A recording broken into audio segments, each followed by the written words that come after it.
দর্শক আমরা এখানে দেখতে পাচ্ছি ইউটিউব শর্ট ফিল্ম নায়িকা মৌ। মৌ, কাকে খুঁজছো তুমি এখানে দাঁড়িয়ে?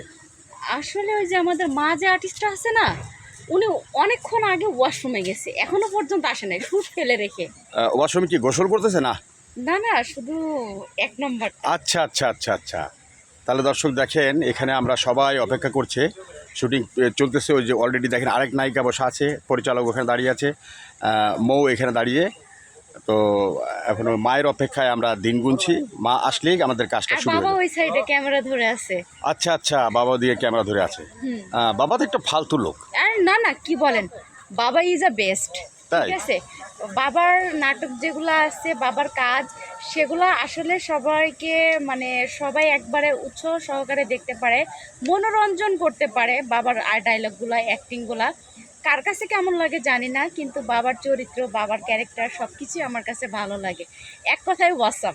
বাহ, থ্যাংক ইউ, খুশি হয়ে গেলাম। তোমার দেশের বাড়ি কোথায়? আমার দেশের বাড়ি চুয়াডাঙ্গা। চুয়াডাঙ্গা মানে ইঁদুরডাঙ্গা?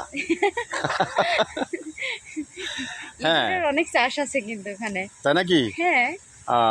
তাহলে তোমাদের এখানে খাবার কি পাওয়া যায় ভালো? আমাদের ওখানে তো বেশিরভাগ আপনার ওই যে আখ চিনেন, কুশাল যেটাকে হ্যাঁ হ্যাঁ, হয়, চিনি। ওটার ইয়ে বেশি। আর ধান, ভুট্টা, এগুলো সব থেকে বেশি। আচ্ছা আচ্ছা। আমাদের ওখানে আরেকটা জিনিসও আছে যেটা সব জায়গায় সাপ্লাই হয়, ওটা গোপন, ওটা বলা যাবে না। ও আচ্ছা, ঠিক আছে দর্শক, ওটা গোপনই থাক। তাহলে আমরা চলে যাচ্ছি ওর কাছ থেকে বিদায় নিয়ে। আল্লাহ হাফেজ। সবাই ভালো থাকবেন।